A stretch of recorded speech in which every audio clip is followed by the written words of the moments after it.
Hi. Before the show, we just wanted to address a piece of news instead of going from this to our usual banter and mick taking. On Thursday, the 6th of November, the Dallas Cowboys defensive end Marshawn Kneeland took his own life. Marshawn was a 2024 second round draft pick and had recently just scored his first NFL touchdown the weekend prior. If you or somebody you know is struggling, even the strong can have dark moments, please reach out. Call the Samaritans on 116 123. It's 116 123.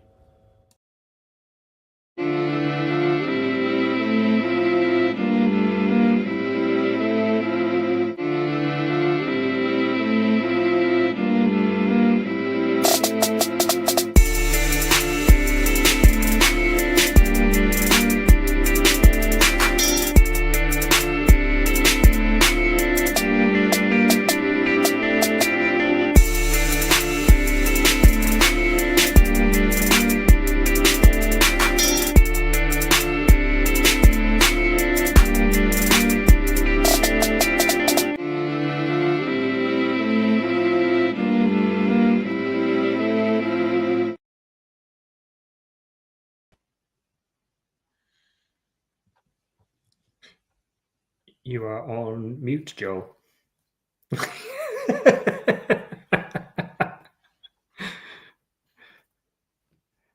Expertly done. I don't even know how that happened. Good evening, Rush Nation. Welcome to the 5 Yard Rush NFL podcast. I am your host, the Joel Hewitt, and today I'm here with the boys. Alex can't see the woods for the trees. The other one, and Pete, the off-season champion, Amelia. How the devil are we doing, fellas? Great. Really good. Yeah, it's been a good day today, and I'm grateful for the good days. Absolutely. Reach out and speak to your friends. Everyone says they're fine, but sometimes they aren't. Be a pest if you really need to. Alex, how you been? Yeah, boss. We're just keep going every day. Every day is a brand new one, and if this one sucked, tomorrow's going to be better. That's it. We're lucky that once a week we definitely get at least an hour and a half. We're pushing 2 at this point, where we get to speak to one another, check in, and have that bit of time. So just if anybody out there doesn't get this type of thing, just go start your own podcast. It's easy. It's super easy. Just at Murph, and he'll just give you one. That's just how it works. Right. Let's crack on. Let's get some news going. Yes, sir. News from the underground. Zazu, sir, news from the underground. Shout out to anybody who's watching vertically, by the way. If you are, give us a shout. It's a new feature, and it's a bit weird. It's just this part of our faces, so you can't see all the lovely wide shots that we've got going on here. But yeah, man, what a weekend. It's an odd news one for us this week because I found there was a lot of blowouts and boredom. So I guess let's see what's going on. Just a quick shout. Hi, Louis Cake Creation. Alex looks like Sami Zayn. He does. You're right. Just, I'm gonna highlight that one. It's yeah. And that's what'll get clipped out on TikTok. Last week, insane ramblings of me shouting movie titles. This week, me humming a WWE wrestling theme. I used to get that all the time. I bet you did, but that's because you wear tights everywhere. That's it. And no shirt. Yeah, my chest is as hairy as my face is. That's the scenario of it. And every time I see somebody, I just go, right, you're next. I'm challenging you so that I can defend my title week in, week out. Because that's how real WWE champions do it. That's the spirit. I love that. Onto the news that is about the thing that the podcast is on. Let's just start with the big one first. Brian, and I always read it as DeBall. So Brian DeBall fired after letting the Bears beat the Giants, and but understandably, because I still live in a world where if the Bears beat you, you should step down. Everybody saw this coming. I'm sure he saw it coming. It was absolute madness. Before Pete gives us what is probably going to be the actual breakdown of this, I wanted to throw out what might be my favorite stat of the week. Over Brian DeBall's 4 seasons with the Giants are actually the worst team in New York. The Giants are 20-40-1. The Jets are 21-40-0. So the Jets are half a point better than the Giants have been under Brian Daboll. And that's incredible. Kings of MetLife, the New York Jets. The other one that is really cool and links into Pete going off and crazy is in 2019, the Giants lost Pat Schumer after they got beat by the Bears. In 2021, Judge got fired after they got beat by the Bears. And in 2025, Brian Daboll got fired after they lost to the Bears. So, the Bears are the curse of a Giants head coach. That is, I didn't even pick up on that one. That is spectacular. So good. I absolutely love that because I jokingly put understandable there. So thanks for proving me right. I feel like I could just lie out my teeth and Alex and find a way to find a stat that would prove it correctly. Prove anything with numbers and facts. It's bonkers. It's been coming, hasn't it? He seems to have. You see him on the sideline, and he's not cool. He's not composed, and he's not. That's fine if you're delivering. If you're just a big, high energy guy and you're delivering, when you're not, it just looks like you're out of control, and the team start to lose faith and lose confidence in what you're doing. And yeah, I'm surprised they let him go this season. But I think the thought was, let's try him with a decent QB, and see if that makes a difference. It turns out he had a decent QB. He just went to Indiana.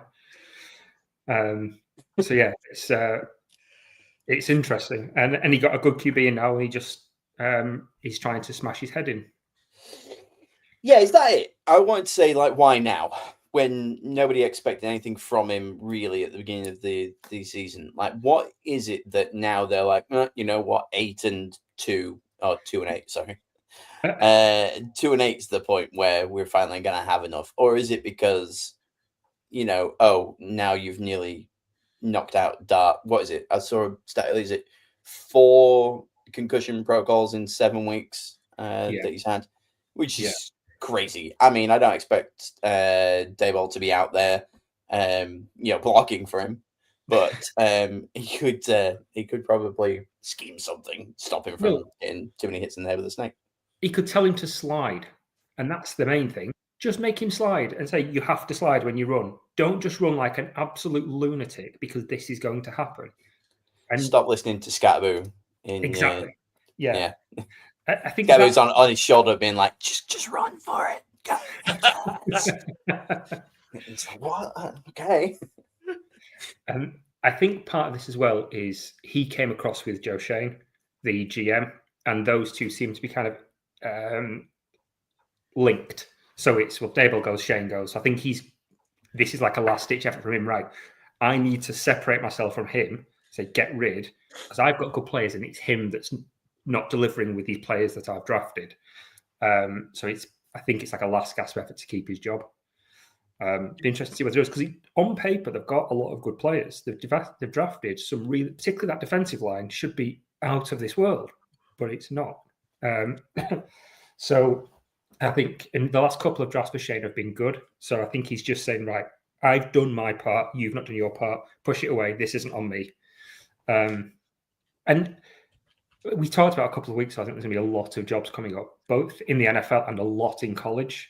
So by getting ahead of this, they can start the process now. It's going to be an appealing job. The Giants always are. So get ahead of there and start making the moves now, ready for next year. The other one that is absolutely crazy is so Fox Sports, right now they put out their weekly defensive and offensive rankings, don't they? So the Giants are 29th in total yards and touchdowns allowed in terms of that defense. So that adds in terms of all of that. Their defense is underperforming massively. There should be a top 5 defense in this league. We've talked about that before. We have mentioned it multiple times. I think the other gut punch for Dayball was the fourth quarter bottle-ins. Yeah.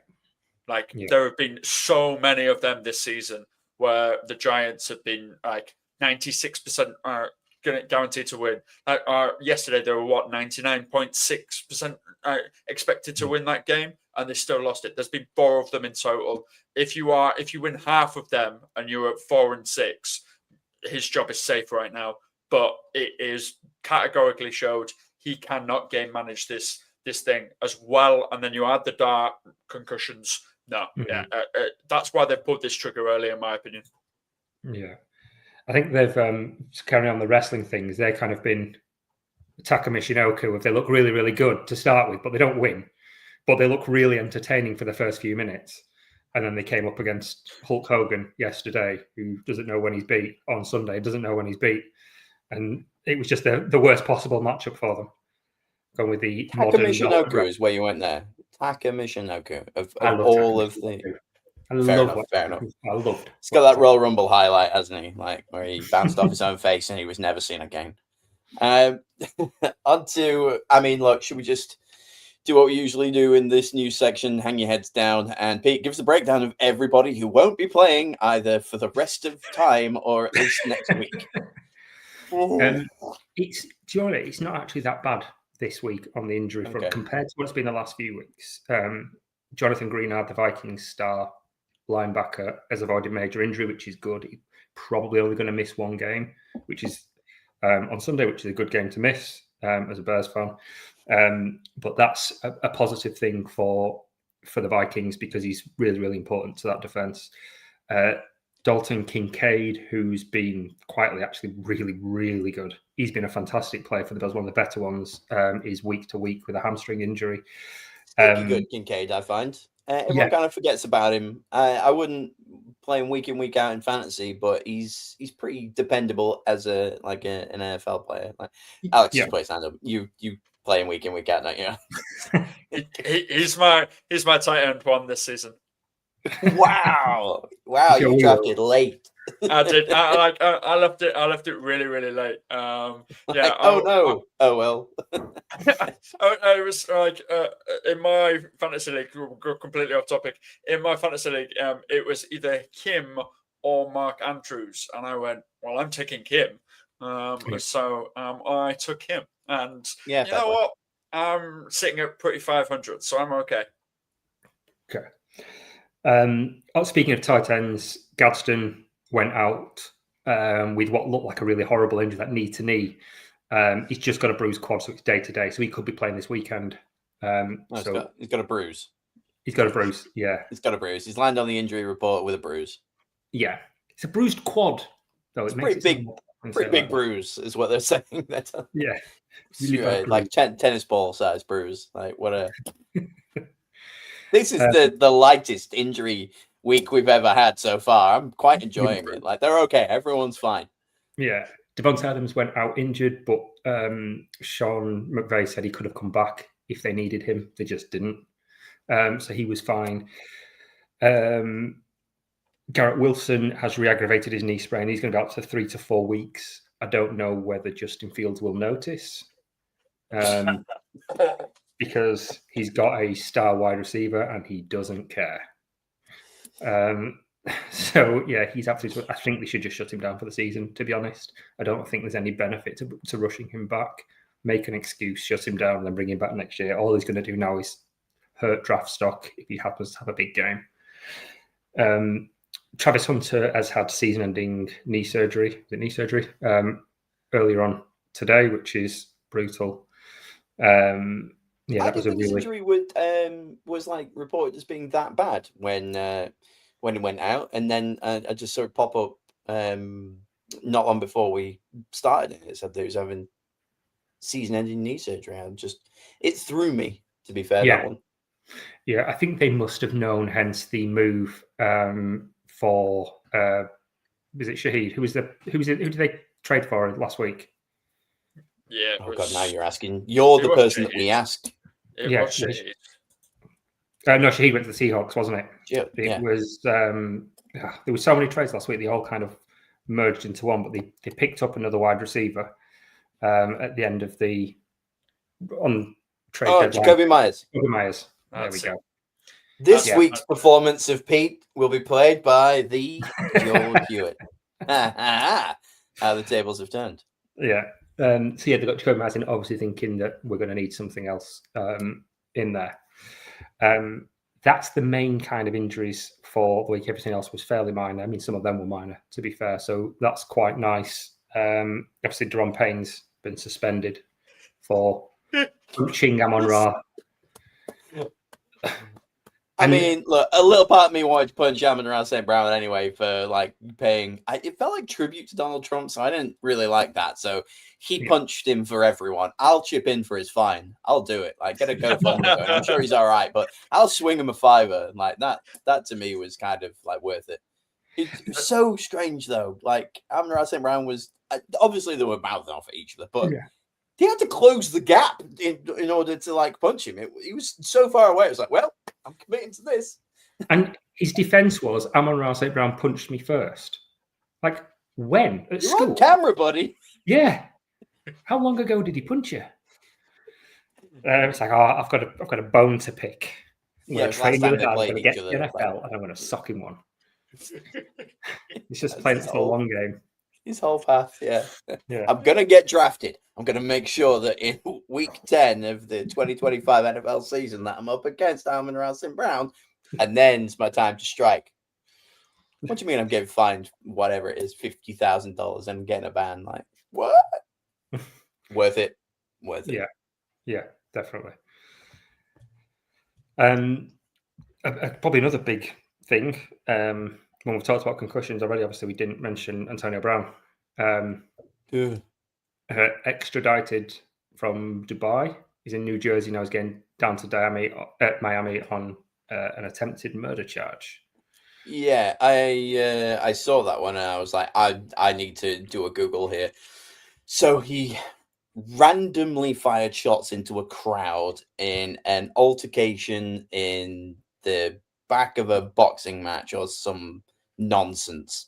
And then, fled to Dubai. I don't know. I think it was like months ago as well when he did this. And then he flew off and they were like, you know what? He might have shot some people, but the justice system's got to do its thing. So let's let him go. And then, they booted him out of the country and here he is now. My cousin Chris is convinced that the hit in the Browns game is the one the Bengals game is the one that proper did him. Like he folded in half. And then he's not been the same since then. I hope that they put him in a padded room. We don't want another Hernandez situation. But Brown was a bit of a prick, so I'm okay with it. Like the whole feet freezing incident, running off with his shirt off, like, okay, fine. He's had a head injury, and that's probably going to come out. But I feel like he was a bit of a knob before he took the hit. Yeah, at what point... It's really tricky because it could be CT that causes this, but at what point do we excuse the behavior? Stop excusing the behavior because it's again and again and again and again, and he obviously he doesn't appear to be getting any help to sort it out. Whether he is and we don't know about it, I don't know. But it's not. He's not somebody I really want to waste any more time talking about, to be honest. Yeah, absolutely. Let's move on to Robert Gronkowski the first. What's he doing? He's signing a one-day contract with the Patriots this week, and he will retire as a New England Patriot. Good on him. I forgot that he wasn't a New England Patriot, to be fair. He did obviously play with TB12 over in Tampa, but I just assumed that he was on loan. Like they didn't mind that he showed up, didn't have a contract, and they were just like, let him play. Like, just put him out there. So, but like he did like a proper announcement, didn't he? He was like, not a lot of people know this, but I've signed a one-day contract with the Patriots, and everyone was like, of course you did.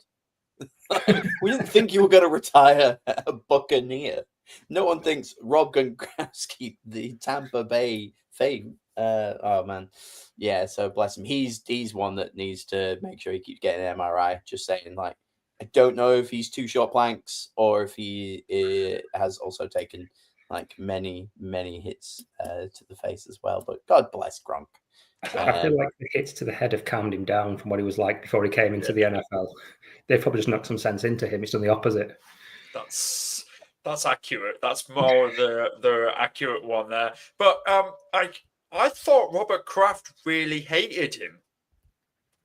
I'm surprised the Patriots have let him do this. I thought him and Tom were blacklisted from all Patriots things because they dared to go against the Patriots brand. Has Vrabel got that much swing in the Patriots right now and hasn't gone, all right, yeah, no, we should be nicer to Tom. We should be nicer to Rob. Everybody that abandoned us, let's be nicer to them. Like, I thought Kraft fully hated him. This is surprising massively. I think no matter what Kraft does for the Patriots, he's never going to be bigger to that team and to that fan base than Tom or Gronk, to be honest. Yeah. Speaking of the Patriots, by the way, and I can't remember who it was, but like Vrabel tried to get a trade with the Titans before the deadline, and they just straight up were like, no, absolutely not. They've got such beef with Vrabel that they just don't want to like do any business with him. Weird. Yeah. Given how good he was for that franchise and how successful it they were. ended a bit weird though, didn't it? So maybe it's like your ex-girlfriend calling you up and being like, hey, can you lend us a $5? You're like, no more $5s. You've had enough from me. Harry Egerton says Mike Garofalo retweeted the clip of Amon-Ra throwing the punch. So there was a punch earlier that apparently, you take your time, wait until you're on the field again, and then eventually get around. He must have been really mad for those like few minutes, like, oh boy, I'm gonna sock him good, So that's an interesting way to do it. Way to get yourself suspended and find a bunch of money by holding on to a stupid grudge. But good. Hold on, wait. Does that mean St. Brown's going to get a fine and a ban as well? Let's get somebody on fine ban watch. Bandwagon segment. Oh, nice. Somebody write that down. Somebody write that down right now. Nice. Good thing we are recording. I'll show that back up. And that is all of the news today. So that's quite nice. We're doing okay for powering through stuff. Let's get a little bangers and trash out.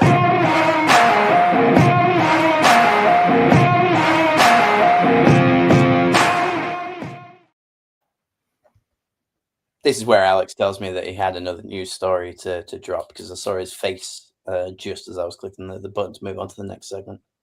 No, I've just watched the video, and I'm not sure it's a punch.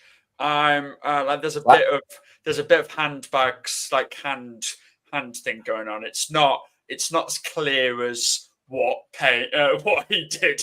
It wasn't a right hook. It wasn't a right hook thing. It looks like it was either close hand as like, nah, bro, go away. Nah, bro, go away. Plus, there was also a ref literally 2 meters away from him that walks over and pushes them both apart. So, I think the NFL will have looked at it and gone no. But that the person that commented is correct. Garofalo did retweet a thing of that. So yeah, thank you for that person because that made me absolutely see it from completely different light. So thank you. Yeah, bangers and trash. Sorry. No, that's absolutely fine. We're a collaborative podcast here. Anyone is welcome. And again, if you want a podcast of your own, just tweet at Murph, and he'll sort you out. I'm gonna get some grief from him for this one. I'm gonna jump straight in with an absolute banger, and it's clearly Trevion Henderson double checking with the sideline that he can score a touchdown. It was so cool just to see him like, okay, yeah.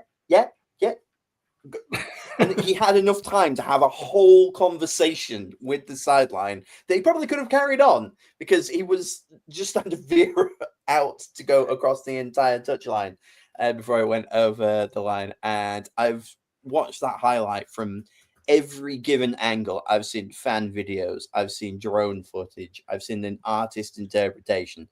It is an absolute highlight. What a banger that was, because he was having an absolute game anyway.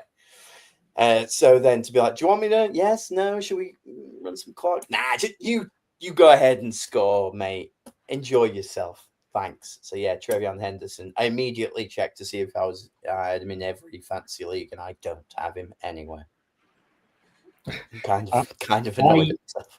I had him everywhere because I was so hyped before this season, and then I was like, he's going to be a star. I could see it, the breakaway speed, he looked electric. I know a lot of teams interested him in the second round, and the Patriots gazumped them when people probably didn't expect to when they had Ramondre in there taking it as such a priority. But he was fantastic. He was so good. I mean, it was two of those, wasn't it? It was because the first of those touchdowns, he bombed so fast. And because Vrabel's such a control freak with the clock, he loves his clock management. It's like, you scored too fast. You scored too fast. And I think that's part of what it was. Like, if you keep doing this, we can't control the clock. Time is everything on this. And it's not just like a timing offense for the quarterback passing. It's timing offense for when we score. And that's why he said, is this okay?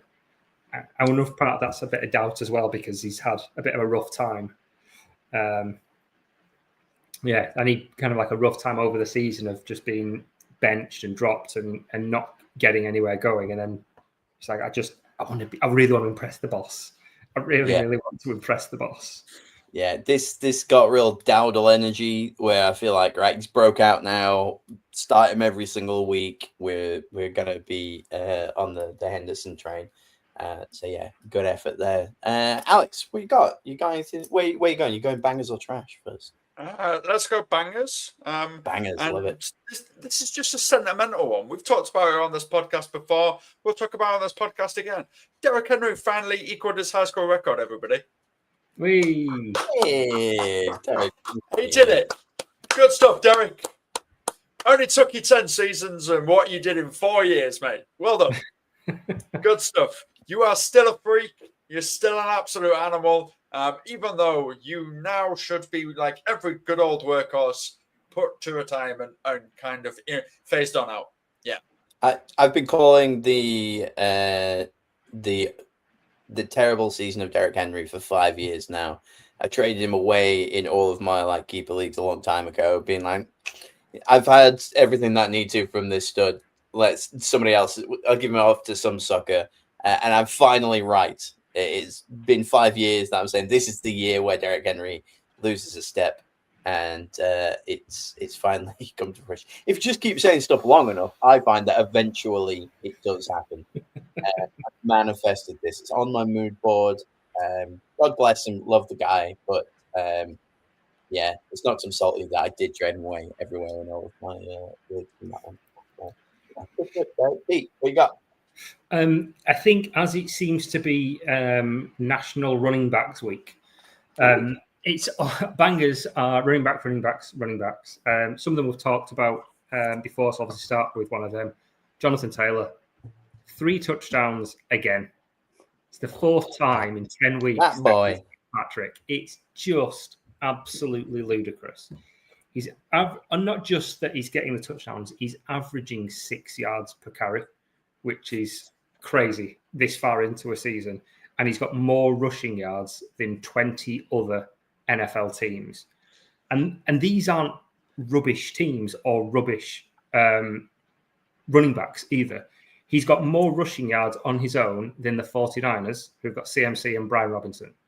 He's got more than the Dolphins with Devon Achane. Come to that later. More than the Raiders with Giancy. More than the Falcons with Bijan. More than the Rams. They've got that kind of two-headed beast kind of with Kyron and Blake Corum. More than the Packers with Jacobs. More than the Eagles with Jalen Hurts and Saquon Barkley. He's just ludicrous. He's an absolute... I've never been more wrong about a player, maybe Derrick Henry, than I have for Jonathan Taylor. The holdout year where he was in the midst of all the contract nonsense and whatnot, and he was really unhappy at being at the Colts. Oh, so Patrick Mahomes is where I was mostly wrong, but this is a close second. Where I was like, yeah, he had a good year, but now he's kind of like ruined all of that with his attitude and his contract and all of this stuff. And something that I say, I think far too often is clearly they've signed him to this big contract, guaranteeing the money, and then say, look, if we give you this contract, we can trade that contract away with you. They'll pay you. We'll take it on now, but we'll trade you somewhere else. Anyway, that's been 3 years ago. And since then, Jonathan Taylor's gone from strength to strength and he's on the Super Bowl winning Indianapolis Colts, isn't he? So more the fool me. Yeah. I love watching him play, though. That's the difference. Like, he's just having a great time. And, you know, he doesn't look like he's going to, like, slow down.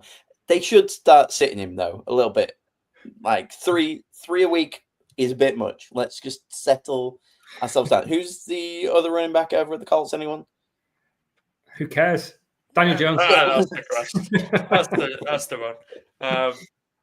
Is Naeem Hines still there? No idea. Absolutely no idea. The crazy thing is that if you look at like carries and amount and stuff like that, you mentioned Christian McCaffrey. Christian McCaffrey only has 9 fewer total carries than Jonathan Taylor does all season. Yeah. Jonathan Taylor has 513 more rushing yards and 11 more rushing touchdowns than CMC does this season. And he's only got 9 fewer carries. it's crazy. That is insane. That is insane. I've done a check as well. The closest to him is Daniel Jones on that team, who has had the most rushes outside of Jonathan Taylor. And then you're on to Ashton Dulin, who's a wide receiver, who got 1 carry for a rush this week. And then finally you make yourself to Tyler Goodson, who also got a carry, but this time for 4 yards. So I guess to answer my own question, no, they don't have another running back. It's Jonathan Taylor, and then it's Danny Dimes. Yeah. Was it 284 total scrimmage yards and 3 touchdowns today? You'd be really happy if your quarterback had that stat line. 284 yards, 3 touchdowns. Quarterbacks had a great game. From a running back, bonkers. And we'll talk about another couple of running backs coming up. But I think there's a wider picture here. And I think the reason we're getting these big stat lines for running backs, or starting to see that in big run games, is Mahomes' fault. When Mahomes came in and the Chiefs started to dominate, defenses and GMs said, right, how do we overcome that? And they've focused so much on the pass rush and stopping the passing game and these creative, like McVay as well to a certain extent, and these big high pass volume offenses. There's been a big push towards that. And teams have gone, right, well, if we can't pass, we need to focus more on our run game. And that's why you see the teams that have really grown over the last couple of years, such as the Lions is the obvious one, are really, and even the Mandos getting to the NFC Championship game, really push onto that running game now. If you're going to set your defense up to stop the pass, we're just going to run. And if we focus on that, we're going to create some big strides. And I think you can see that in the teams that are playing well at the minute, particularly this season. Are we going back to Smash Mouth football? Because, like, I'd be okay with that. Yeah, me too. I think we need more big body fullbacks out here, just absolutely tanking their way through people. So that worked for me. I'm going to check out a bit of trash here, and I guess this is kind of subjective, but I've put Thursday night football and Monday night football with the exact same point line at a 10-7 game. One was, I can't believe that it's 10-7. And the other one was, wow, what a 10-7 game. So I'm confused because I woke up and I looked at Friday morning. I looked at who was playing the Thursday night game. And I was like, you know what? This is a 6-minute highlight thing. I'm not watching 3 hours or even 40 minutes of this. Yeah, end up 10-7. There were barely any highlights. I also looked at what the Monday night football game would be, and I was like, oh, actually, I'm quite interested. And then I saw the score and was like, actually, you know what? I'm not even going to bother. But yeah, gosh, 10-7, just poor. Yeah. You want to see really good defense. I know good offense is entertaining, but good defense can be entertaining as well. But this wasn't even entertaining. It wasn't like turnovers or strip sacks or anything like that. It was just drives being stopped. It was really effective, really dull football. Geno Smith just not being very good isn't a defensive game. It's just Geno Smith not being very good. Yeah. I saw he leads the league in interceptions with 12 as well. And then somebody on 11, and then the next one is like 8. So he's really going for that interception title. Somebody should tell him that there isn't one. But you know what? I don't want to yuck anyone's yum. Let the boy fly. Let's do it. Let's get Tom Brady a high draft pick. Can he do what Jameis Winston did a couple of seasons ago? Throw the same amount of touchdowns as he did interceptions? Because I don't even think he'd have thrown 11 touchdowns this season. I'm gonna go check his stats now. Talk amongst yourselves. I absolutely loved Jameis Winston's ESPN season. His 30 for 30 was just like, particularly for fantasy. If you had Mike Evans and Chris Godwin that year, you were dancing all over the room. It was box office, absolute box office. Because as long as you throw pick sixes, it's fine because you get straight back on the field. You can keep churning them up. But I think the Raiders aren't throwing enough pick sixes. That's the problem. That is the problem. And it's come back with the results. 11 touchdowns and 12 interceptions. Alex, you hang on the money. He is 31st in QBR, which means somebody's worse than him. Somebody else. Is it going to be... Yeah, okay, yeah, that makes sense. Yeah, but like I've never been more great. This week really saved me a bunch of time. Thursday night football was like a 6-minute thing. Monday night football like a 6-minute thing. I'm just gonna pop into another banger from me before we go on.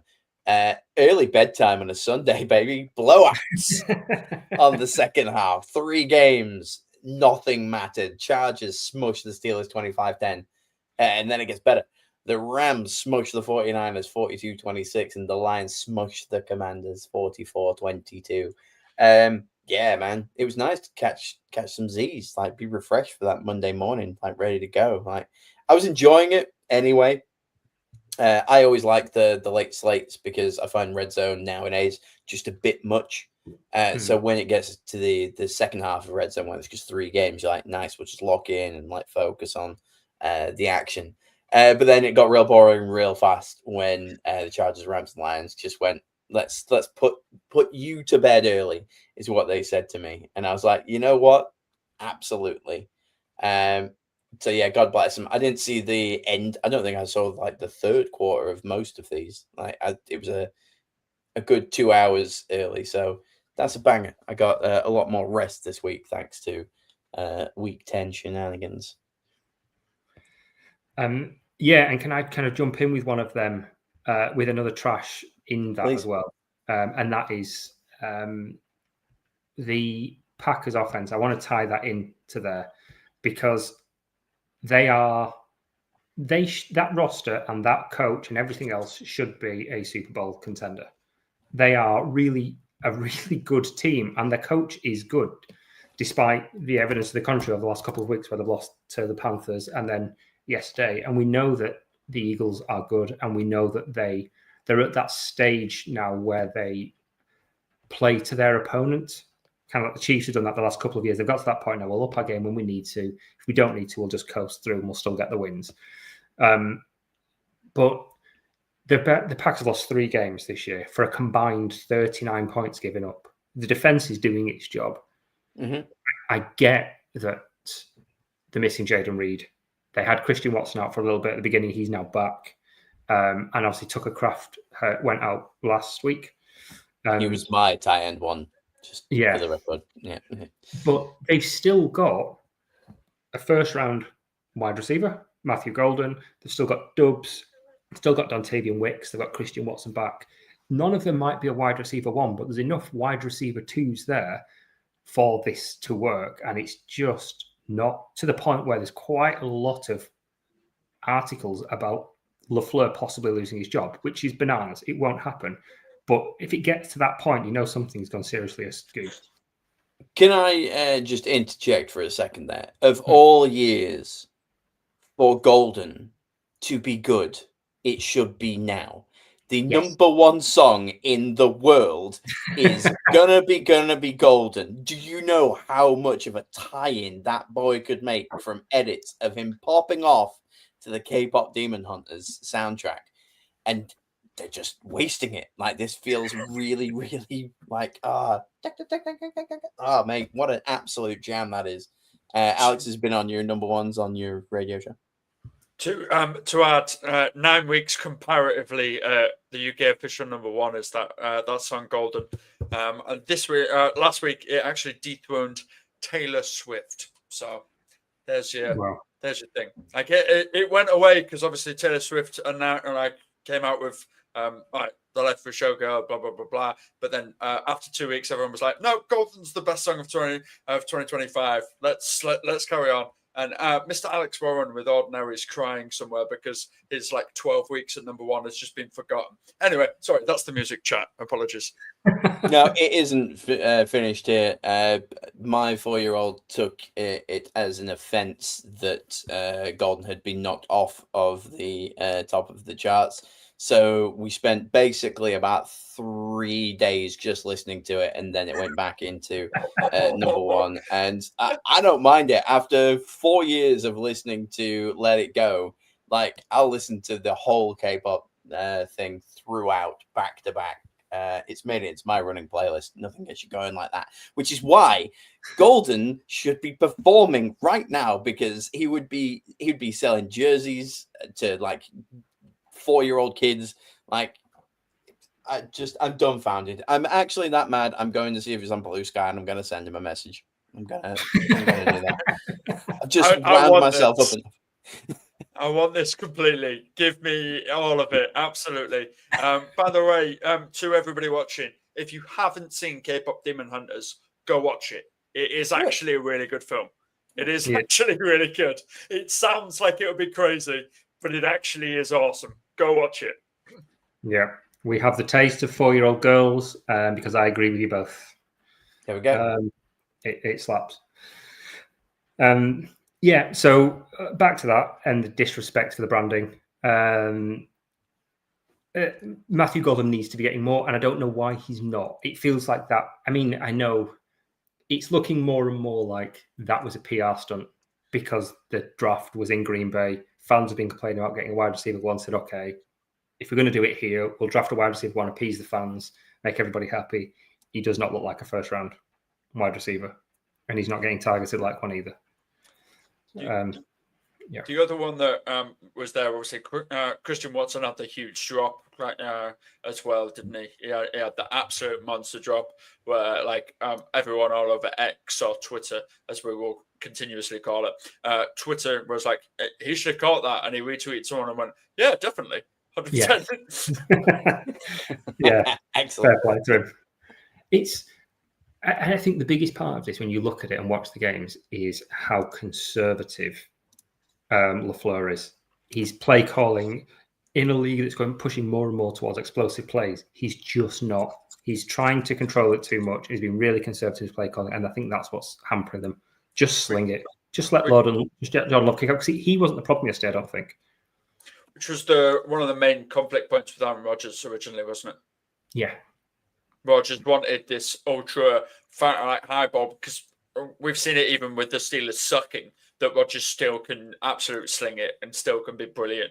And he was like, bro, I might not be able to move, but I can still launch it 80 yards in the air, and let's go. We've got absolute speed demons either side. Let's do this. Let's go. That's how amazing. No. We're gonna throw 6 yards, Aaron. What? Yeah. Won't do it. No. Yeah. And the one time, and it was Devontae Smith, wasn't it? It was who had the big bomb touchdown. It wasn't the Packers. Yeah. But again, that's a flip side of the Eagles as well, because the Eagles are the ultra conservative one as well. And everyone keeps saying, "Oh, is Jalen going to be able to actually do anything this year?" Oh, right, yeah, no, I'll just throw it 90 yards to Devontae. Yeah, it'll be absolutely fine. I can do this. And like, I'm one of his biggest critics is Jalen Hurts because I actually think he's really overrated. But like, he can step up and perform and still do this thing. And as Joel said earlier, they are kind of in just second gear. They're not willing to go boom. Full gear yet because it's not the playoffs. Why do we care? It's like LeBron James the last month of any basketball season. I don't care. It's not the playoffs yet. Change to the Green Bay Rembrandts. What the Eagles get to do is really quite beautiful because they can just take a step back and watch the rest of their division just shoot themselves in the foot. They don't even have to try because they're ahead. They don't have to try because nobody around them is competing against them. I get the same feeling from like the Buccaneers, which, look out because Carolina could start creeping up on you, Tampa. But it's that, we're going to win this. Do we have to have that number one seed? Do we want to play in the cold? I would purposefully not get that home field advantage if I was Philly, so that I could go somewhere nice and semi-tropical would be okay for me. I mean, they're like the number one seed, aren't they? I was going to say, so yeah. I don't know where they would end up going, but Detroit? Still cold. Yeah, LA, maybe. If the playoffs were set today, then maybe they would get over there. But yeah, I think they can just chill a little bit as much as I don't want them to. They're just going to coast their way through, make the playoffs without even batting an eyelid. God bless them. I've never really had much of a thing for the Eagles. I just can't. I find them not particularly interesting to watch and never really have done. Yeah, it feels a bit clinical, doesn't it? Yeah. It feels too Moneyball, a bit like paint by numbers, like, in this situation, the odds are we should do this. So it says that we should do it. It's just like, you've got to go 1 yard. Guess what's coming? That kind of stuff from there. So no hate on them. I don't particularly care for it. But let's ramp this up. Who's got a banger for me? Can I go back to another running back? Because why not? Please, running back week, baby. Jahmyr Gibbs.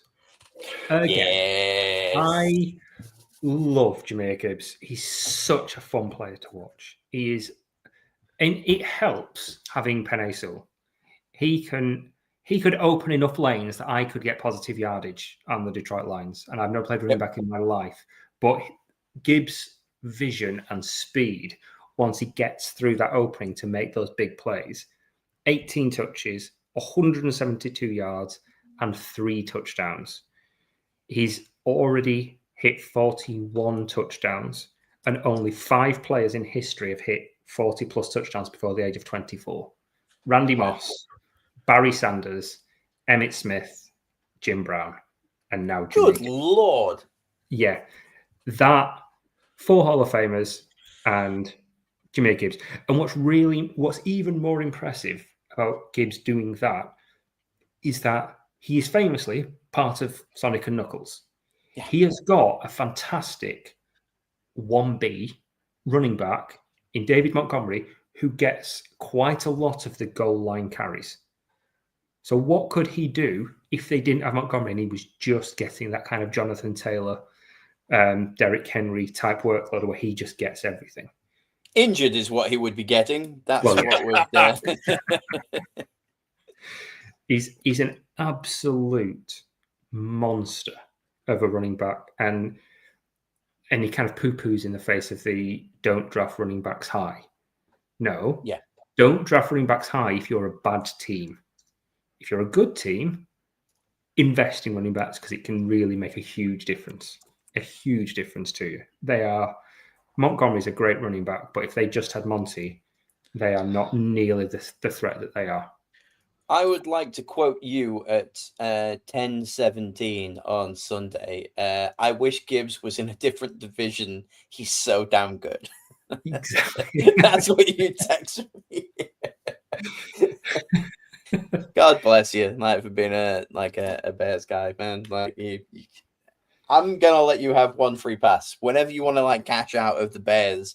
I'm feeling a bit of a Lions allegiance. I'm just gonna say, like,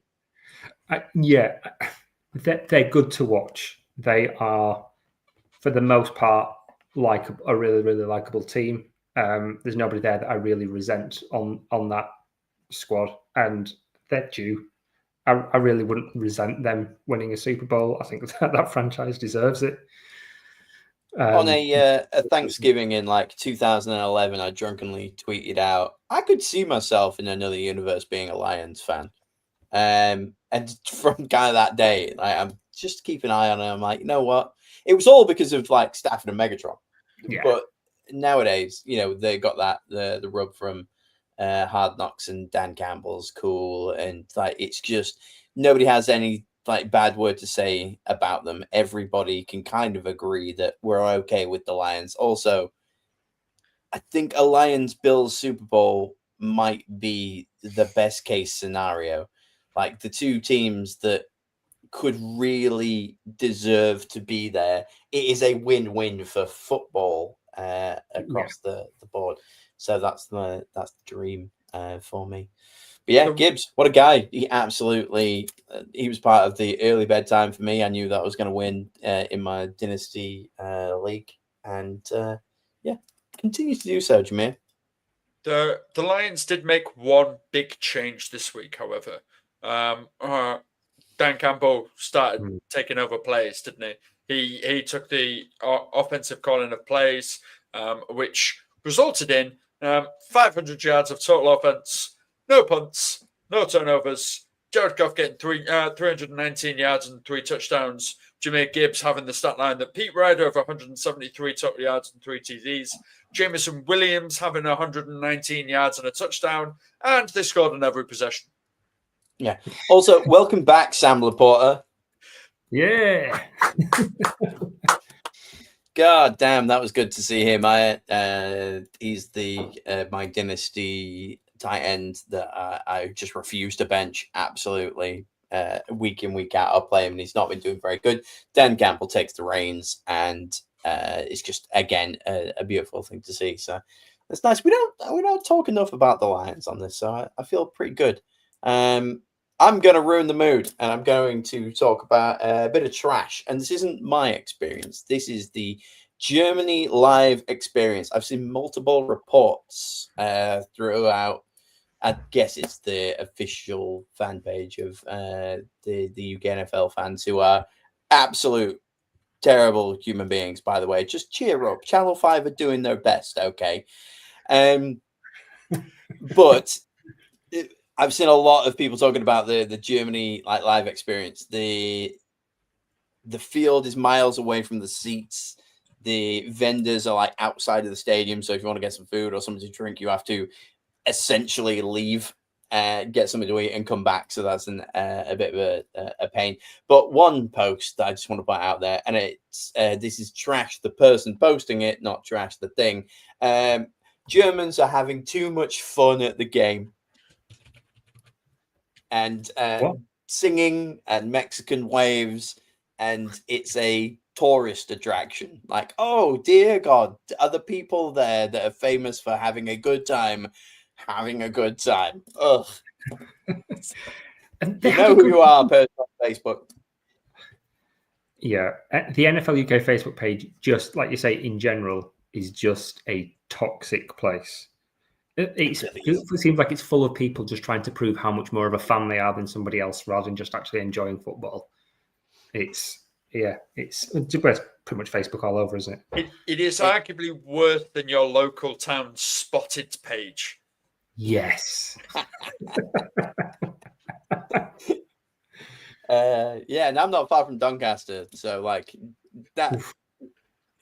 Yeah, still, pretty bad. But yeah, that's my like one bit of trash outside of the Thursday Monday.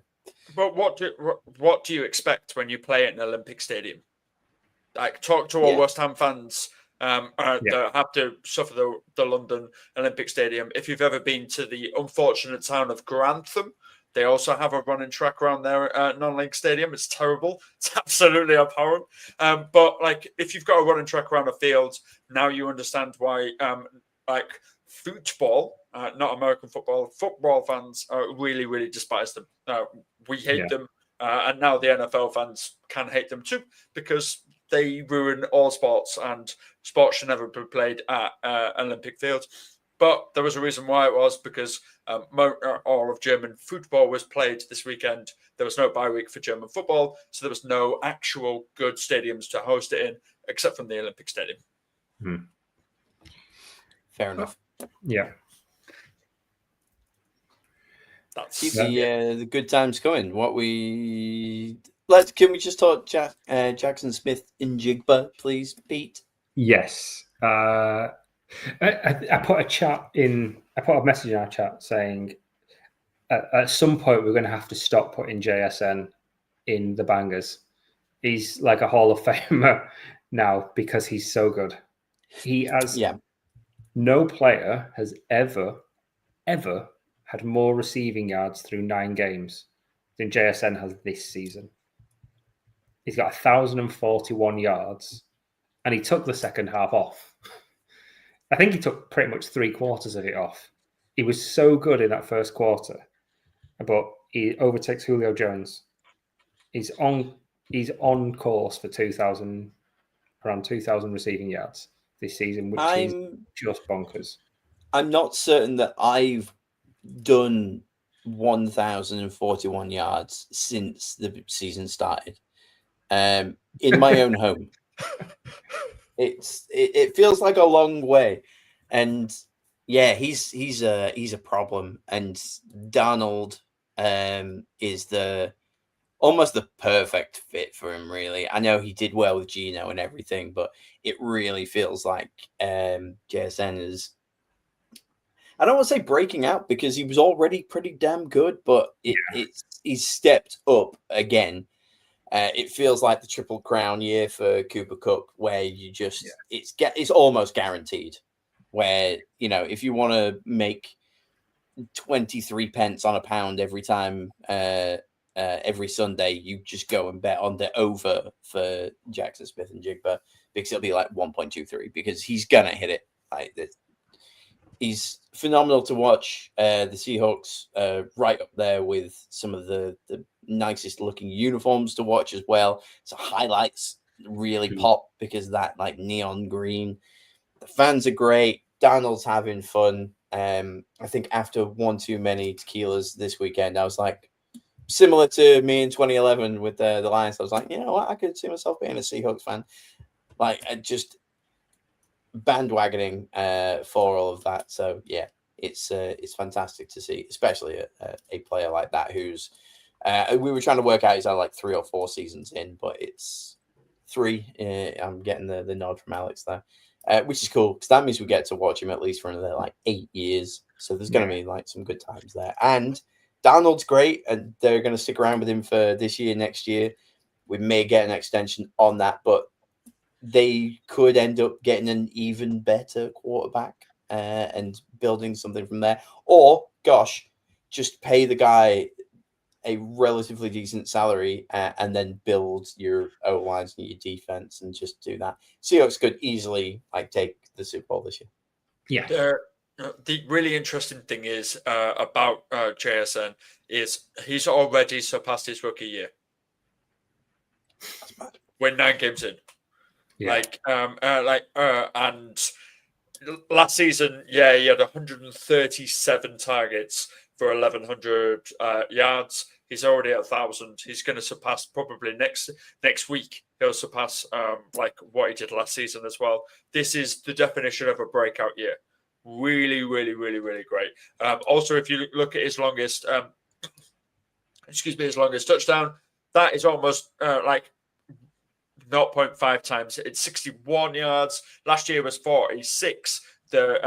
his rookie season was 35. So he's defining what a different thing is. But also, as Joel said, they've finally actually got a semi-decent / above average quarterback in Sam Darnold. I don't even know who they had last year or they had the year before. It was Gino. And the daft thing is, in that rookie season, I'm sure it was his rookie season that Gino broke the Seahawks franchise record for passing yards.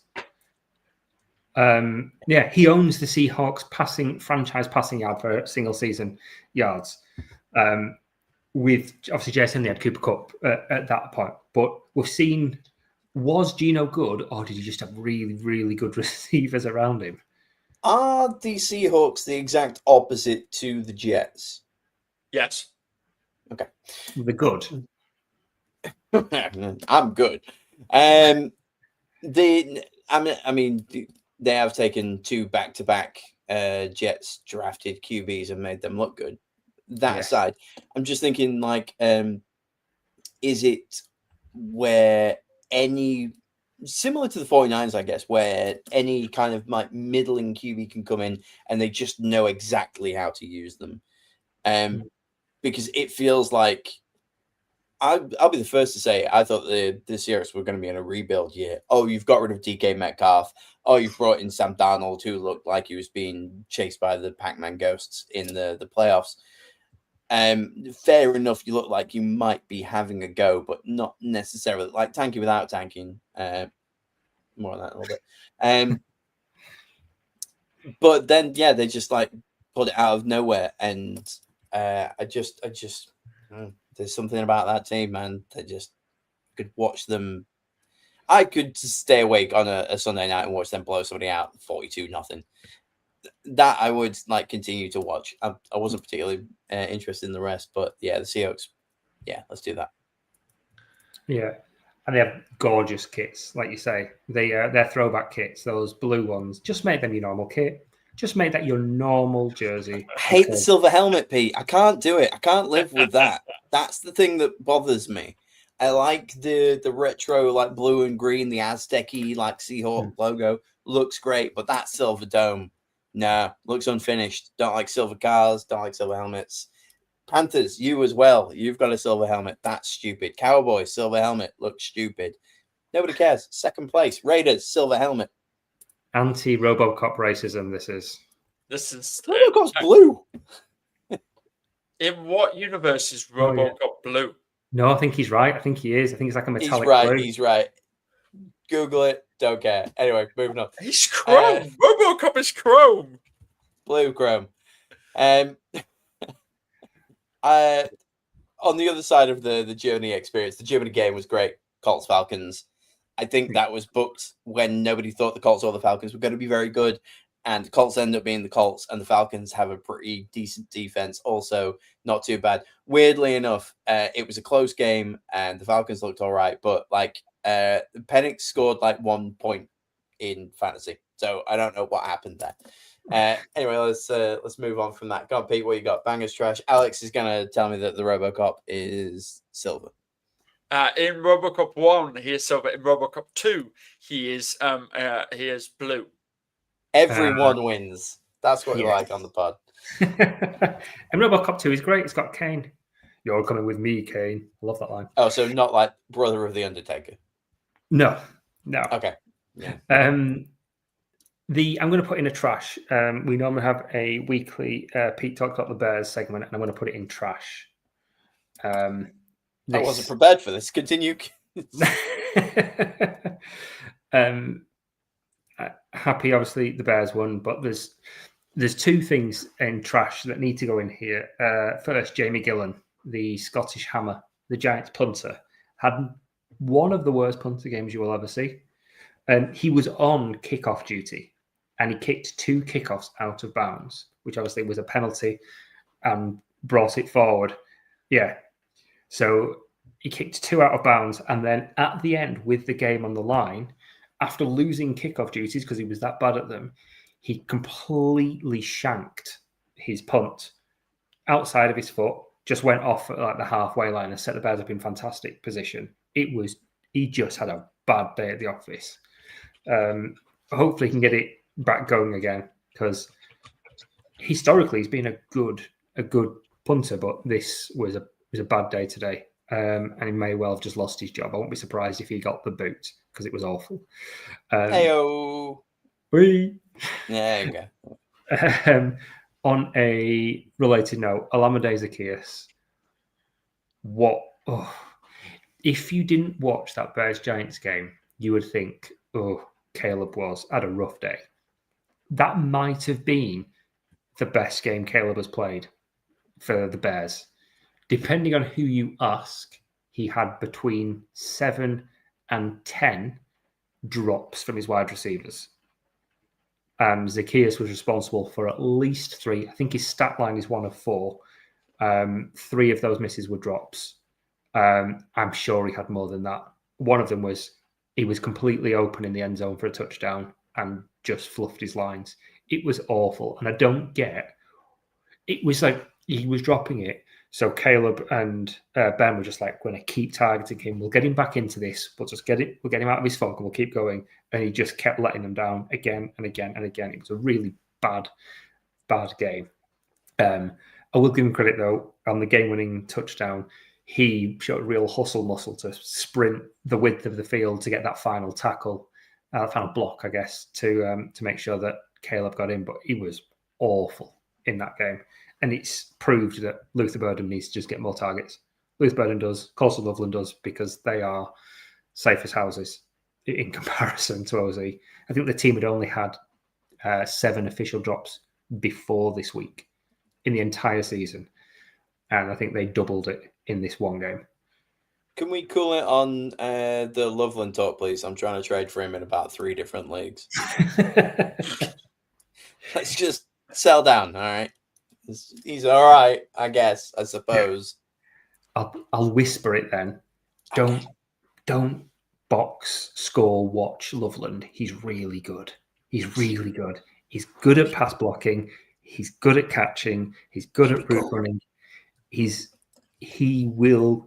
People traded for him a lot and went after him on the waiver wire this week because of how good he was last week against the Bengals, and probably were a little bit disappointed at 50-odd yards, no touchdowns, 58 yards, I think it was. But he is playing so well, and he's earning more and more trust week in, week out, and he is going to be a star. Some plays you can tell, some plays you hope. He definitely is going to be a star. Tight end. He's fantastic in all phases of what makes a good tight end, and he's getting more and more confident as well.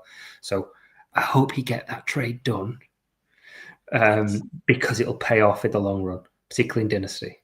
Yeah, I think people are on to me, to be fair. Like it, I jumped on that train too late.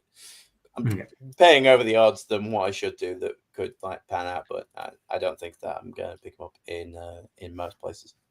To end the Bears chat on a positive note, they are now ahead of the Packers in the NFC North, which is the first time since 2018, heading into Week 11, that's happened. Yeah, and I don't think they're a better team. No. I really don't. No. They've played a lot of the same teams, and they seem to have a better record. But there's I don't know whether it's generational trauma or what. But the thing is, this week you could easily see the Lions losing to the Eagles. And you could see the Bears beating the Vikings. And if that happens, Bears are top of the North, while being probably, at best, the 3rd best team in the division at the end of Week 11. It's absolutely just... Quick shout out to Roma Dunze for pointing out that his dad was tweeting about him. I think somebody said, you got the first like offensive pass or whatever in the interview, and he literally stood there and said, "Yeah, thanks, Dad." Like that kind of. I appreciate a self-referential thing. So clearly, people are watching this podcast in the Bears organization, especially Robert Dunze and his dad. So yeah, that was a cool moment for us. I think we've made it. Getting sniped by the big guy. Alex, you got anything more on your list? Yeah, let's do the weekly Mike McDaniel weird stuff. Please. Let's just do it. Like, he's weird weekly. Let's do it. Let's do it completely. which one should we start with? Should we start with the fact that he called a timeout before the game had even kicked off? And got a penalty. Got a penalty for it. Or should we do the fact that after they beat the Bills, he drove by the Bills' most popular dive bar where they all go afterwards and picked his horn as he drove past and was having his fist out of there and was packed doing it. Should we talk that one, or shall we talk that in his press conference after the game when he was asked about Tua Tagovailoa's 2 interceptions, he said, "I was actually really pumped. I told Tua on some third down calls to just let it rip downfield and kind of act as an opportunity ball, act as a punt, you know." Okay, yeah, throw in the punt. Yep, absolutely. Why not? I think the drive-by is the one that I was most interested in out of these because, it's such like what would be like a baller move if you had more than 2 wins in a season.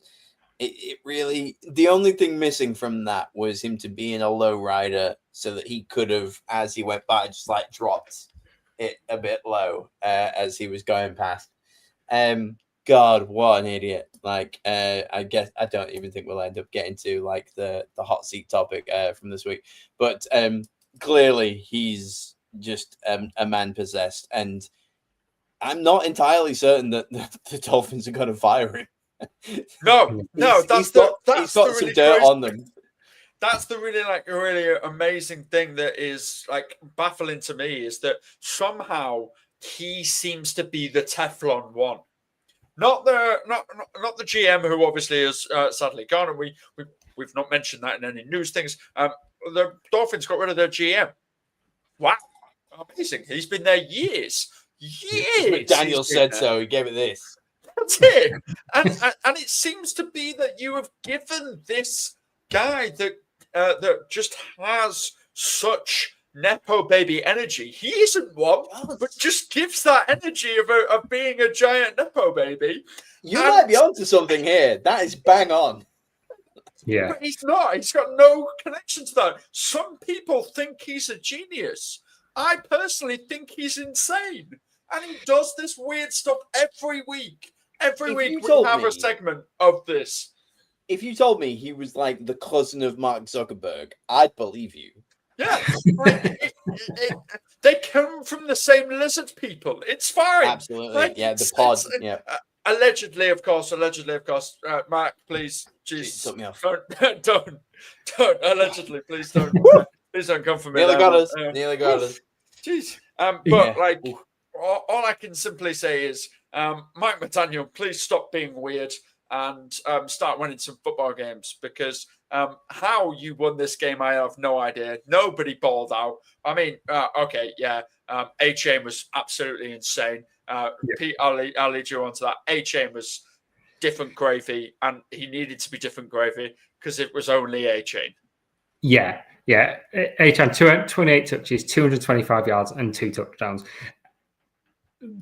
Daniel's strategy is, if we get a lot of really, really fast people, we'll win. He's like an Olympic relay team coach trying to play NFL.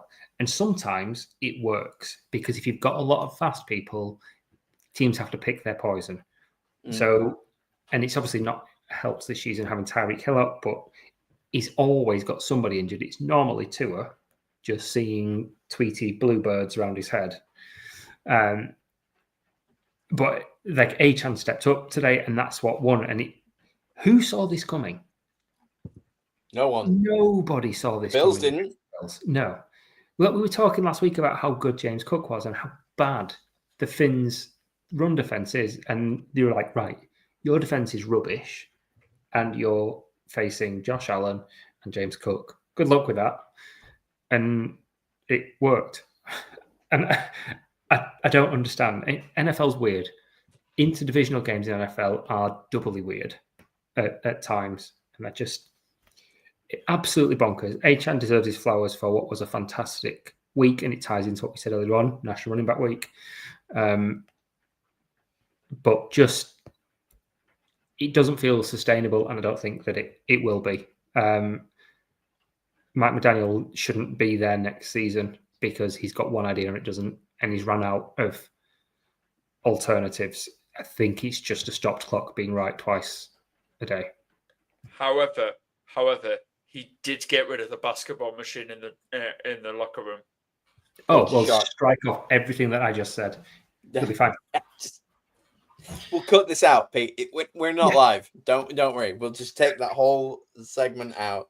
Nobody will ever know any difference. I feel really bad because like all of what you've just said, Pete, is absolutely amazing and incredible, and it should be correct that the Dolphins are the weirdest team in the NFL so far this season, because they should be at least 500 with their roster.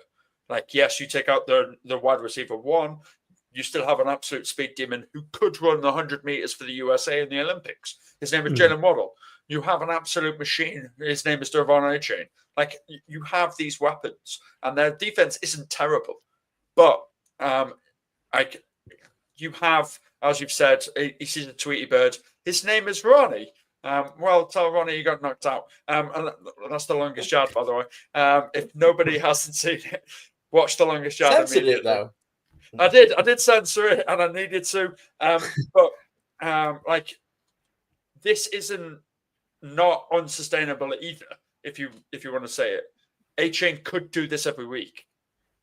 Waddle could have a 2-touchdown game every week. It's not crazy to think that, because that's what should be happening.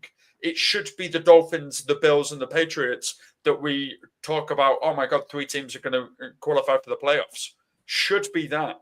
But no, we're laughing at the fact that Mike McDaniel's a weirdo, and that sadly, Tua Tagovailoa has had way too many bangs on the head for what he should have done. Yeah, it feels weird spending this time dunking on the Dolphins when they beat the Bills, but it's right. They are. You can see the talent that's there. What would Achane do in a better running offense? What would he do with Dan Campbell? What would he do on the Chiefs? What would he do with Ben Johnson, or potentially in Philadelphia? Like, he's got, with a good scheme and good blocking in front of him, he's a nightmare, an absolute nightmare. And he should open so many windows for the likes of Jalen Waddle, for, is it Gesicki? Yeah. Tight end? So, and it's not working. There's something broken there, and I don't think this win should hide that. If there's one thing I know about the Dolphins, we can like analyze them as much as you like, but every now and again they just beat the dominant force in their division. Yeah, you go back to going against Brady and the Patriots. Just every now and again you'd be like, you know what, Miami or the Patriots are not going to Miami when they face one another, because back then it was like, on literally any given Sunday, Miami just go, oh, we're a football team. We don't like the Patriots, so let's do it. And I feel like that same kind of energy shone through. I was kind of like keep up with the game, and it was so strange that it felt like every time I watched, Miami didn't look very good. And then every time I blinked, Miami had more points than they previously had. They found the pot of gold at the end of a rainbow or something. I don't know. It felt very Matrix glitchy. Somewhere there's a Miami Dolphins fan that was like, rubbed a lamp and was like, hey, what if we scored 16 points on the Bills? That'd be funny, wouldn't it? And then it happened, and they were like, oh, what if we scored 16 more? And then that happened. And you're like, wait, whoa, you're wasting your wishes in Miami. You could have gone for a Super Bowl, but you've chosen to beat the Bills this week. I think that's just how fast Achane is. You blinked and he ran 80 yards. Yeah. It was also reminiscent of when they absolutely destroyed the Broncos and dropped like a 70-burger on the Broncos, wasn't it? Where they absolutely destroyed the Broncos. They weren't good that week. They were not great. The Broncos weren't even terrible that week either. Like some Broncos fans will go, it's the worst day of my life. No, it's really not. It really wasn't. Like, nobody really remembers that or talks about the fact that that was there. But also for me, that was where something came loose in McDaniel's brain, because since then he's not been the same guy. He's something. Ever since he took that hit from the Cincinnati Bengals, McDaniels hasn't been the same. That feels like it. Yeah, no, you're right. I don't know if it was TikTok or YouTube or something, but I watched something where they were saying the best thing to happen to the Broncos was losing that game, because it led to, it's the butterfly effect. If they'd have won that, it'd have gone the other way. They wouldn't have ended up with everything that they've got now. So that's quite interesting. We could probably continue to talk about all of these this past week as we go. Has anyone got anything burning before you want to? I'm not even going to go on the topic, but I would like to have a bit of a chat about the upcoming week. Go on now. Just one thing. The Broncos are dumb, and I want to follow up from what I said last week, that they're boring, and they are. They had the same amount of first downs as the Raiders this week, and the Raiders had more total plays than them. Fix your stuff. Win's a win. Don't matter if you're buying into a mile. No, don't give me this. Don't give me this win's a win thing. Don't do it, because like that wasn't that's our division. Yes, you have a W, but like here's the thing: they've got not in 3 weeks. They've got 2 games against the Chiefs. That's where it starts coming back to earth. Yeah. Bangers, hold on. JT with one of the best performances of the year, on pace for 30 total touchdowns, 2,000 yards. He's one of the best we've ever seen. F15 Milan. Absolutely. Yeah, you're 100% correct there. Quick side note, actually, based off of this. MVP? Yeah. He should be. He absolutely The problem is he's neither a quarterback or white. So that's what breaks me a little bit on the MVP voting, is running backs not necessarily getting them. Black running backs a lot less. Just to be clear for our audience, not because you don't want to vote for black players, but because historically white players get more of the votes. Thank you. Yeah. If CMC couldn't get it as a white running back, I just don't think that the crusty old white guys that vote for these things are going to go for Jonathan Taylor. I personally think they'll go for the other crusty old white guy, and his name's Matthew Stafford, who since week 4 has thrown 3 touchdowns, no picks, 3 touchdowns, no picks, a touchdown, no pick, 5 touchdowns, no picks, 4 touchdowns, no picks, 4 touchdowns, no picks. Since week 4, he's thrown 20 touchdowns, no picks. And bonkers stat, and we talked about Lions earlier on to kind of come a bit full circle on that. For a guy that has won a Super Bowl, has a Hall of Fame level career for his play, and he's still one of the best quarterbacks in the league, and he's, like you say, MVP and potentially the best team in the football right now. This win at the weekend, finally, for the first time in his 13-year career, hit a career .500 winning record. And he's never, ever managed that before. And that's how much of a hole he had to dig himself out of after leaving the Lions. It's absolutely bananas. He finally has a winning record for the first time. No. This is it. He's won as many games as he's lost. And he's drawn one. He's bang on. It's bang on, man. Who's he got this week? Let's have a look, because I need to check that. 15 each. He's a monster, man. Yeah, and this week he has to face the Seattle Seahawks. So he might not even get it then. He might drop below. That's game of the week. Yeah, easy. Yeah, I don't know about that one. That's a bold statement.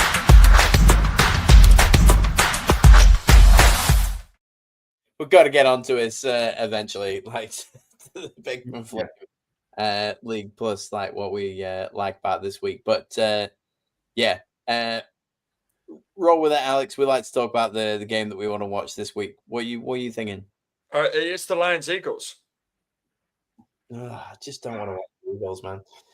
It's the Lions Eagles, and it is only because of the Lions. The Eagles are one of the most boring Super Bowl winners of all time. Like, yeah, we've discussed that millions of times, but like Dan Campbell's, as we discussed earlier on in the pod, and I said so earlier on, Dan Campbell's still taking over plays this week.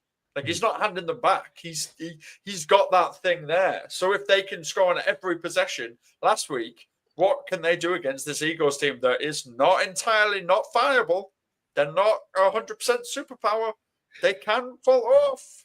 It'll be fantastic. It'd be fascinating to see kind of that the irresistible force meets the immovable object. But if they can get going, it'd be really fascinating to see how that Eagles offense reacts. And if they just start to sling it, AJ Brown might actually get some fancy points this week, which would be nice. Why don't you target your star receiver? It will be a good game, but I am outsiding Seahawks Rams because I think both are entertaining teams and good on both sides of the ball. And it's divisional, so it matters even more. Yeah, that's the other one, is the divisional thing there, because obviously both of them could be number one and they're fighting for that, but that is the battle of the number one seed in all of the divisions. Meanwhile, Monday Night Football, the prime game of the week as far as the Americans are concerned, is Cowboys Raiders. Yeah.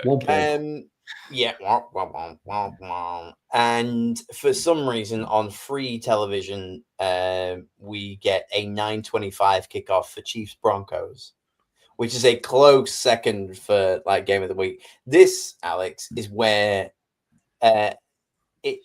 you're either proven incredibly right or incredibly wrong. If the Broncos come out and they're boring, then you're right, and they will be boring for the rest of the season, and then maybe they win one playoff game and get knocked out.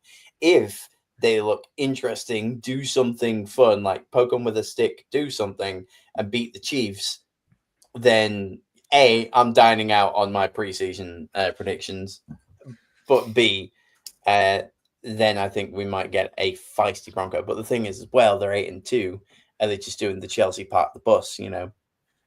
Just really. Why are the Chiefs 5-4? I've just realized this. The 8-2 Broncos are against the 5-4 Chiefs. Jeez. And according to the Pick'em, win probability 64% in favor of the Chiefs, and it's in Mile High. Yeah, I don't buy that. That's that kind of take lock. This is what we decided before the season, and we're going to stick to that. I just don't see how the Chiefs are the favourites going into Mile High with those records. That must have changed, because I'm looking at my pick'em here, and the underdogs that I've got this week is Chicago to beat Minnesota, because I'm picking Chicago every week. Pete, you've done something to me. In fact, I've got a beef with you. I really wanted to watch the Giants this week, and I was like, no, they're against the Bears. I should probably watch something else because Pete will have plenty to say on that game. And I had it on in the corner, and I was watching another game, but I just kept looking up. And yeah, you've rewired something in me there. But I've got Chicago as the underdog to beat the Vikings. JJ was nice enough to come out and start like looking like the JJ McCarthy that they thought he was going to be, but genuinely seeing everything that I've seen of the Bears recently, I could see them walking that by 14 plus points. I could see a 2-touchdown lead early, and then the Vikings struggle to pull it back. They may only win by 3 or 2 or 1, not by very much, but I don't think the Vikings. I think if the Bears get a slight lead early on, I don't think the Vikings will be able to keep up. I think it depends on which Vikings turn up. I mean, they beat the Lions last week. Like 9 days ago. The Bears I think the Bears can stop the running game. They're generally, I know this, the first half against the Giants, they couldn't get anything going. They got a little bit going because they had a mobile quarterback, and I think that made the difference. But generally, the Bears have been good against running recently, terrible against wide receivers. So if McCarthy can turn it on with Addison and Hawkinson and Jefferson, if he has a good day, the Bears are in serious trouble because they'll just pepper them. It feels like a coin toss game to me. But Renard out has me picking the Bears in this one. I think it's a big difference.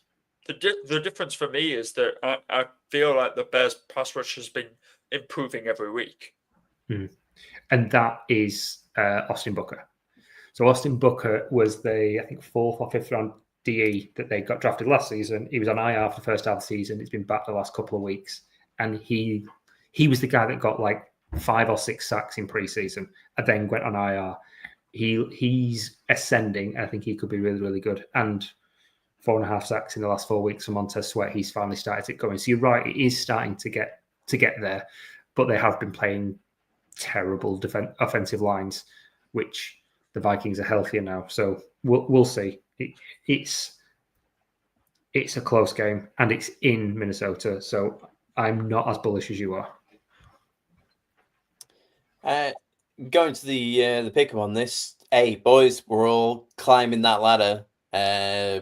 Alex, a respectable 88 and 61. You're up to 11th. P 89 and 60. But out of you and I, you're the New York Giants. I'm the New York Jets, and I'm 91 58. Up in 8th place, just slightly ahead of you there. I absolutely woofed on every underdog last week, and this week I've already mentioned. I think Chicago got beat Miami. The other underdog, because there has to be one in the Detroit-Philly game. Detroit apparently are the underdog, and I've taken them because, again, I find Philadelphia boring. So why the hell not? Sneaking upset. I always like to sneak one in there. I think the Carolina Panthers could nick one from the Falcons. You just don't know in the NFC South. And man, I had a banger. It was Tyler Shook. You did. Yeah, you did have a banger. Yeah, he did have a banger. I don't know if we've quite been proven right about all of the weird hype that I had for Shook before the season started, but I'm just going to knock this out there. 19 of 27, 282, 2 touchdowns. Olave also had a banger. He looked beautiful. Let's just stick that out there. They're doing the anti-tank at the moment, which is smart because the Jets won, so you can get away with a win and still look like you're not ethically tanking. But really, we all know that bar the Titans, who apparently are going back-to-back tank champions, that New Orleans are going to be up there. We don't want Manning anyway. Or we want to wait for him to be good and be another season on. I'm going to give a shout-out to the... Again, we're going back-to-back here. S Black 74 has broke 100 points. He's got 102 to 47. He's the first overall. He's ahead by 3 now. I haven't studied it. I don't know if he's just picking all of the favorites. I don't know if he knows more than we do. But to pick like 2/3 correctly is actually quite impressive, to be fair, when we're on like the early 90s, late 80s from that one. But yeah, no brave souls this week. Nobody like had an onion hanger out there and picked an underdog and took the win. Everybody went pretty safe. Can I give a special shout out to one player that does the pick'em? Can I do that? Yes. Is that allowed? Can I give a shout out to Rob Nugent 10, who did not pick any games in the early window and panicked and only picked the 2 late window games and then Monday Night Football, and completely forgot to do all of his picks, and it's the only reason why I'm in the top 10. Hey, good work, Rob. I think Rob's been. It's funny actually. He's been out there. He's had the odd onion hanger this season where he's picked the random team that the Cardinals to beat Dallas, for instance. So yeah, Rob. Oh man, hate to see it, but it did mean that Alex broke into the top 11, his highest position so far. So we appreciate everything that you're doing for us, mate. Pete, you got any underdogs, overdogs, wombling free? Underdogs, I have picked the Bears v the Vikings, even though I don't feel overly great about it. I think the Lions will beat the Eagles. I think they'll be too powerful and they'll get it going. And I think even with Mariota and McLaurin out, the Commanders will beat the Dolphins in Miami as well. And they are technically the underdogs. I think that could be quite a good game because Mariota is still mobile. Krosky Merritt's fallen off after the early season excitement with Bill Krosky. But I still think they'll have enough to beat Miami in Miami. There are some really garbage games this week. Go on. There are. Like the one that Pinch just mentioned, the Commanders, Finns, terrible. The Texans, Titans, awful. The 49ers and Cardinals, yawn fest.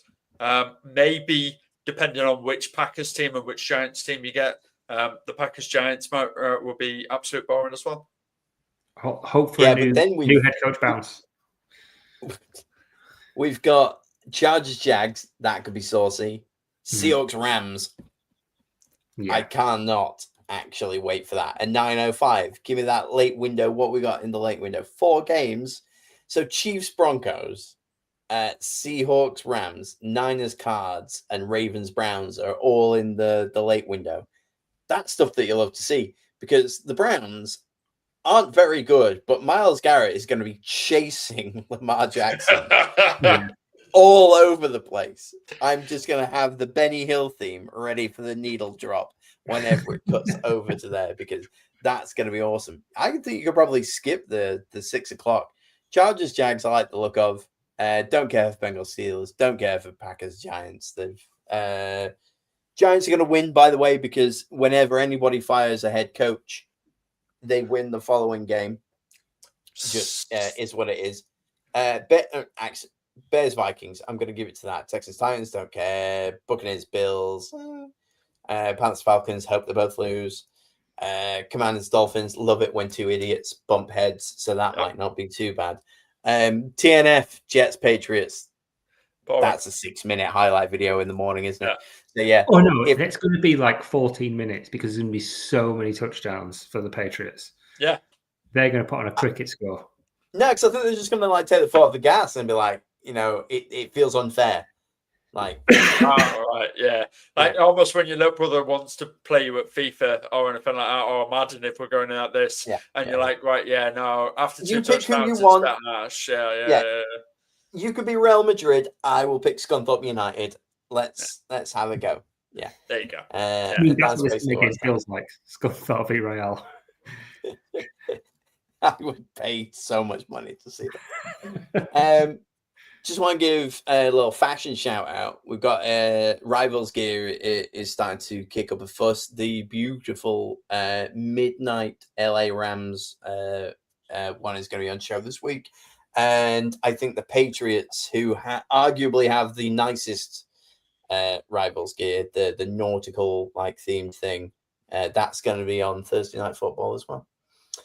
So there's going to be some good kits out there.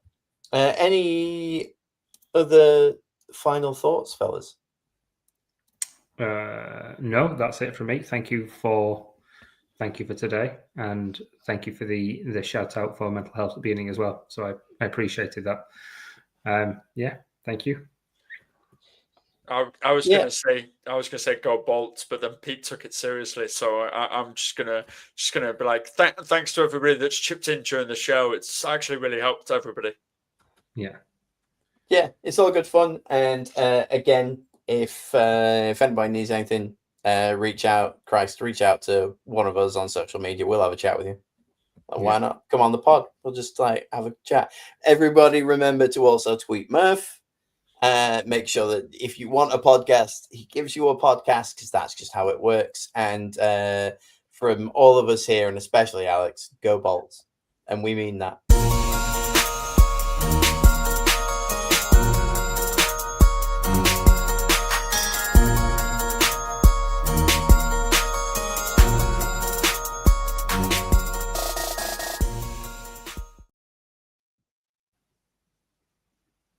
And we're out.